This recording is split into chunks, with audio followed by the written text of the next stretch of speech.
Hey everyone, so we did a warm-up. This was the warm-up. Practicing magnitude, angles, and unit vectors. Feel free to pause it, take a look, give it a try, and move on.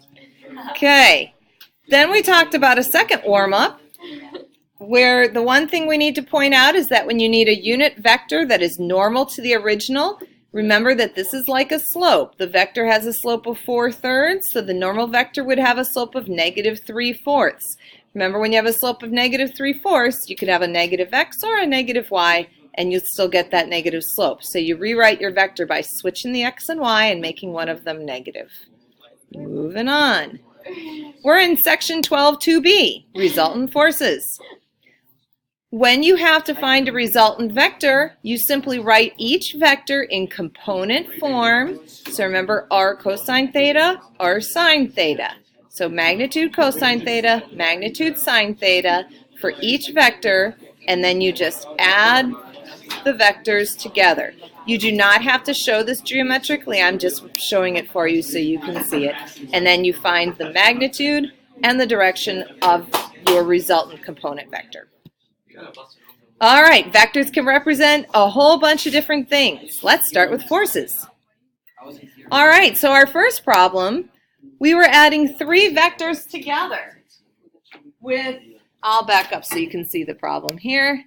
So we had 400, 280, and 350 newtons acting in three different angles, respectively, on an object. You write each of those three vectors in component form, and then you add the x's together, and you add the y's together, and you get the component form of your resultant vector. Then you just find the magnitude and direction of your resultant vector, which would be 385 newtons roughly, and around 39.6-ish degrees. Any questions so far?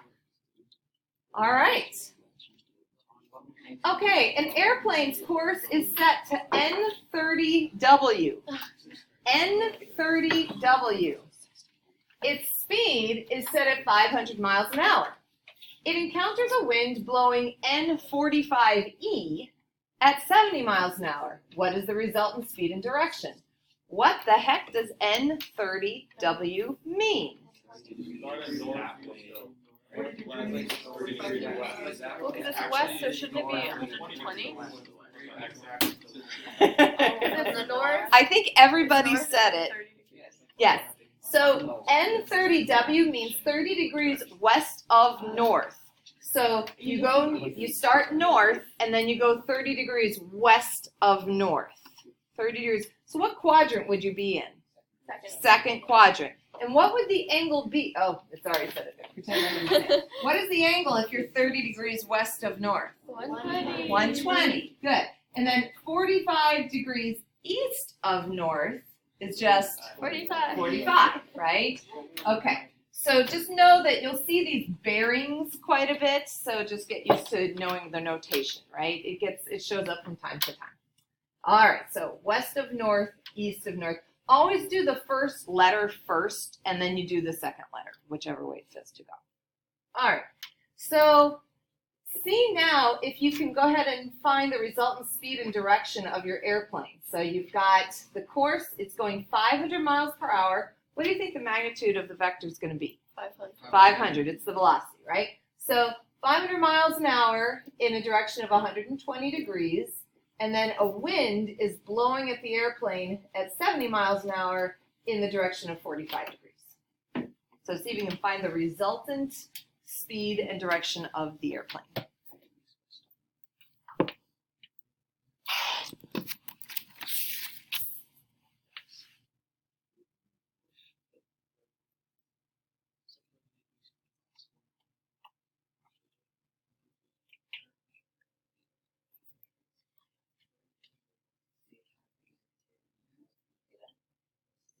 You know, like magnitude, cosine, sine. Yeah. Oh, that's what it is. Yeah, you could. That would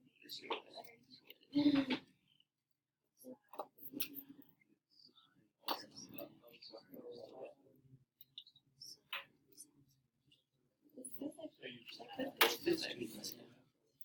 For now, yeah. Probably gonna get so much more. This is like easy calc right now. It's it's not even calc. She's saying this. It's like outside. Yeah, I got it.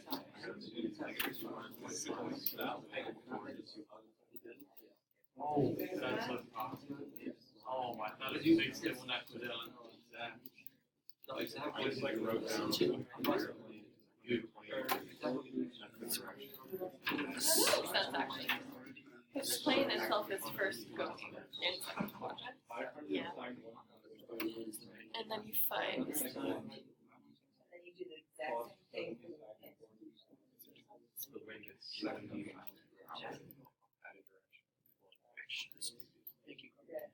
Do you ever just like doubt you're really big math skills sometimes? And they're like, it's weird. I'm gonna put it in parentheses just to make sure that the negative squared is actually just a positive. So we just found that vector, but what is that considered? Is that like the resultant force?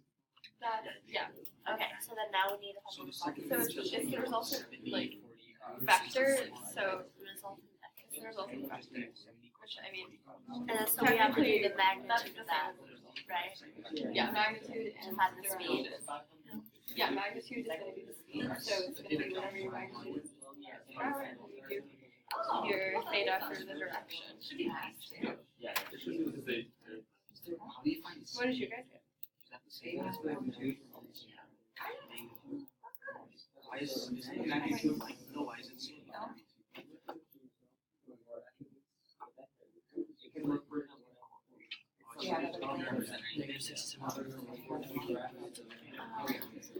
Wait, 438? What do you for your resultant vector? Yeah. Did you guys get 522? Yeah. 551?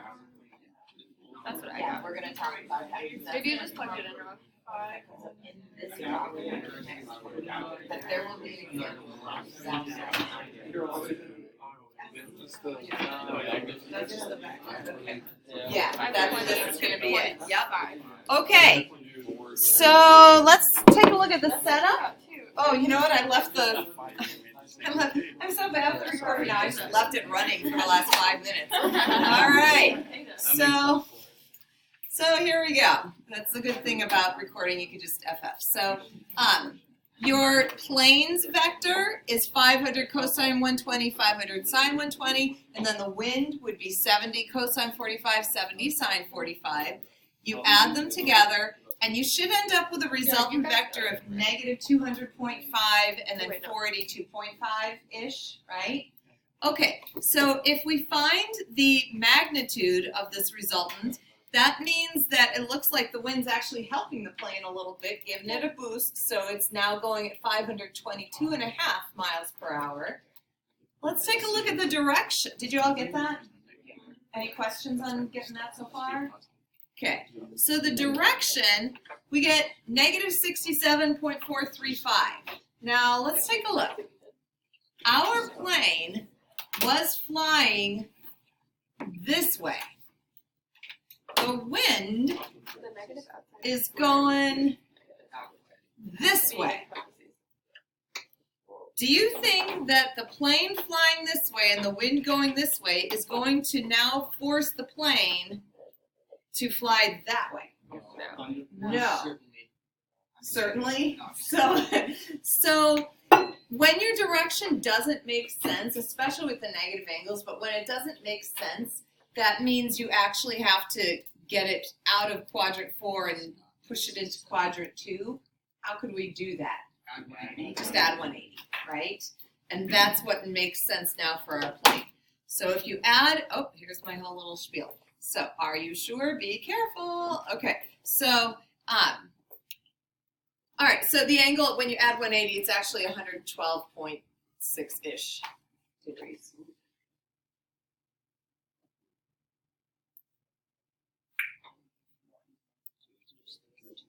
Does that make sense? Am all that good? Okay. Nathan, do you have a question? No. Oh, yes, Zach. What if it's one like you can't visualize? How do you know if it's just a picture? Anyone that I give you, you'll be able to visualize. Yeah, they're pretty obvious. What if you thought it was supposed to be in like the first quadrant? Like that one. If you had one where the answer was in the first quadrant, it would give you an angle in the first quadrant. It won't give you a negative angle for something that needs to be in the first quadrant. So it's just like second or third quadrant? It's between second and the other one is like third quadrant. You might get a positive first quadrant angle for something that needs to be in the third quadrant, but you won't get a false first and you won't get a false fourth. You'll only get a false second and a false third. So how do I say it? Like, here's why. So your tangent, when you do arctan on your calculator, it always only gives answers in first and fourth, which is why if you're in first and fourth, you're fine. If it's negative, that means it really needs to be in the second quadrant. If you get a positive, and it's not here, then it needs to be in the third quadrant. Either way, you should be able to get it by adding 180 to your answer. All right, last plane problem. Actually, I think there might be one more.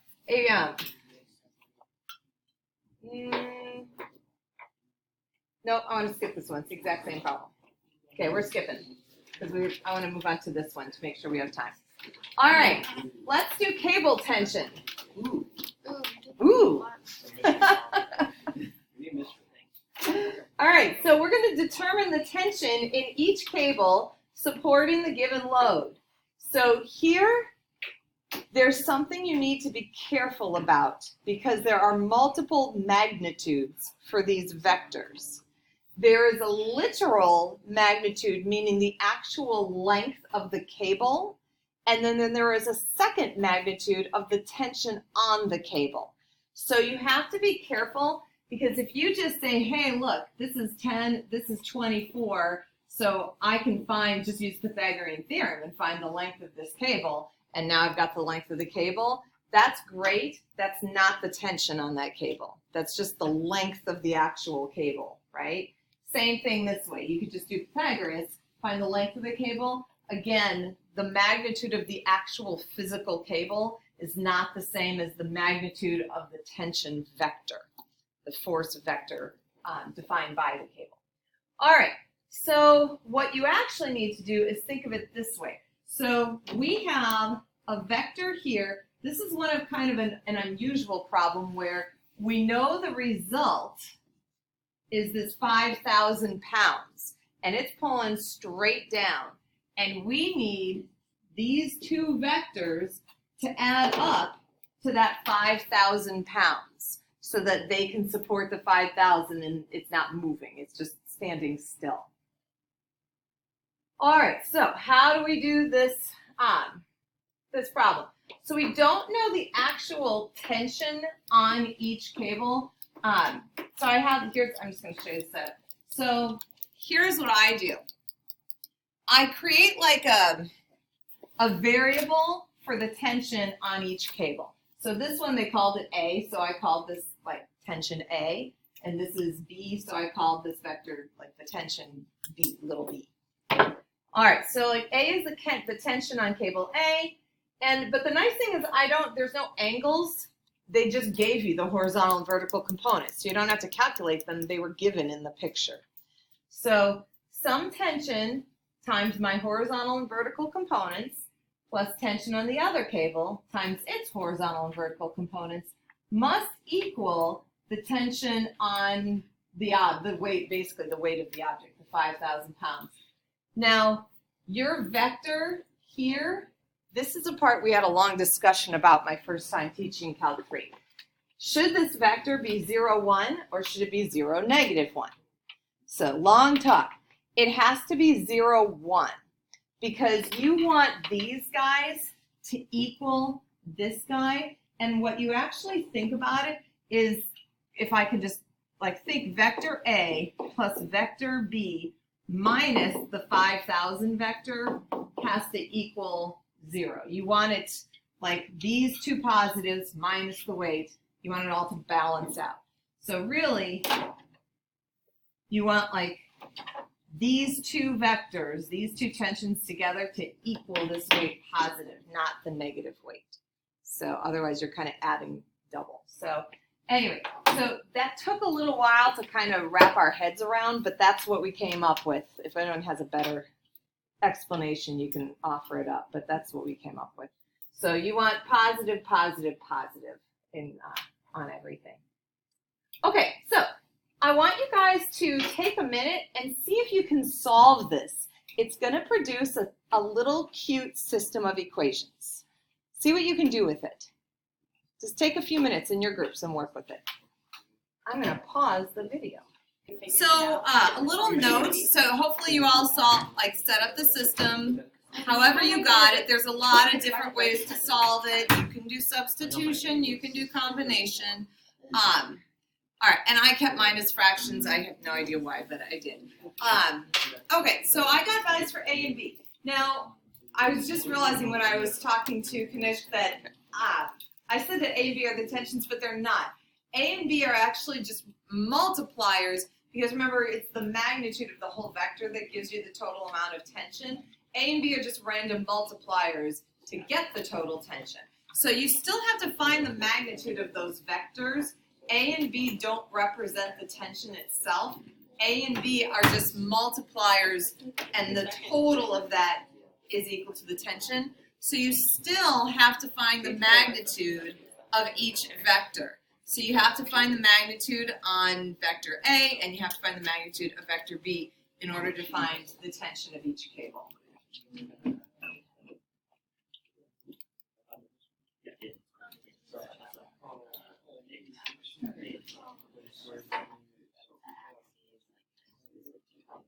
What?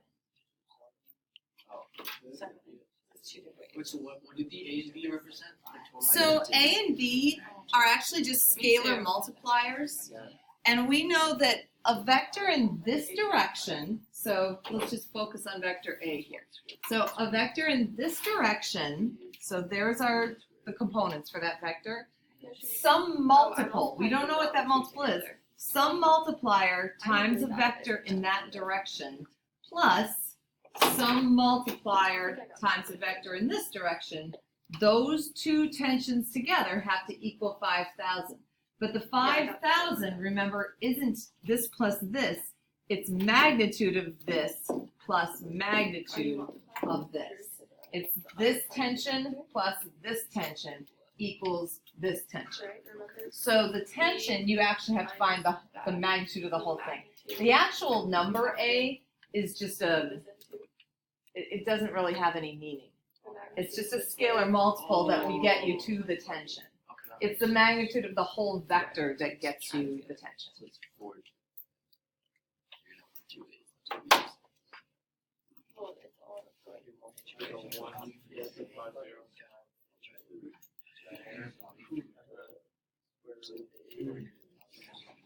I need to fix my clock in the back of the room because I was thinking I was short on time and I actually have plenty. What are the units for the tension? Oh, pounds. They'd be in pounds. Same as the thing that's hanging. Yep. You don't do like multiply by graph.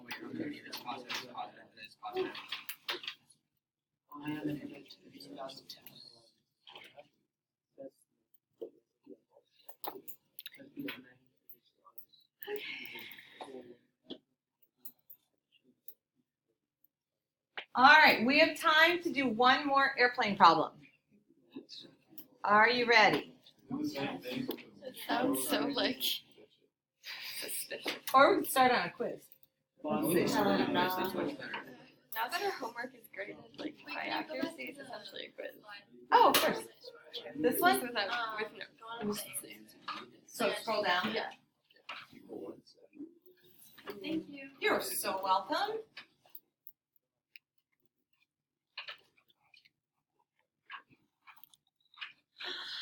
This price, would you put?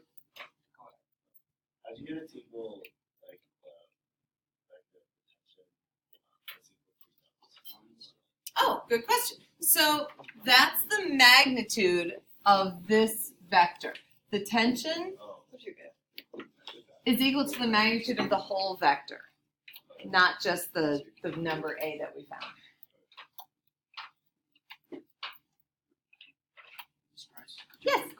why it's not -1 and positive?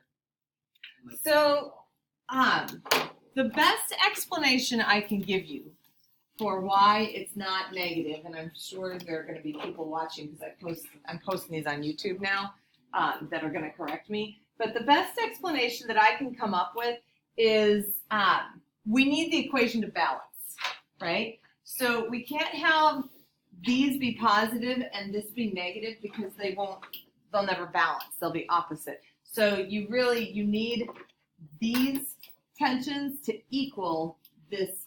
I should write. You need these tensions to equal this tension. And if this tension is negative, it's not going to work mathematically. It's got to be positive so that they are equal and opposite, equal and balanced. If we put everything on one side, this would become negative, and that would actually be this plus this negative force would equal 0 and be totally balanced. oh, Because you're just like skipping the physics step. Oh, 'Cause for physics, you have to add all the forces together and they should equal 0 if it's Oh. all moving.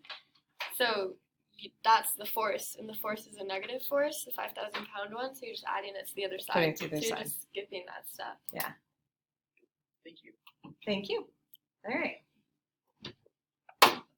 Okay, I'm going to walk back just for a second. We're just going to make sure we know how to do it. So an airplane's course is set at N20E. What angle is that? 70. 20 degrees east of north would be 70.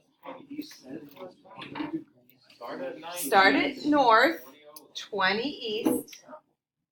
Is that okay? Up is 90. Yeah, I get it. Okay. Yeah. All right. Its speed is set at 420 miles an hour. It encounters a wind blowing at N80W. What angle is that? 170. One. It's about to say. It's 170. 170. It's 90 plus 80. 170. Oh. Yeah. Are we all agreed? Oh my gosh. That is difficult. All right. Are we good? Yeah. Resultant speed and direction. You're going to write each one in component form, add them together, right? Okay. All right. So I'll go ahead and reveal this just for purposes of the video in case you wanted to watch it. Fun, fun, fun, but it's no different than any of the other stuff. And see, look, it was 170. Okay. All right.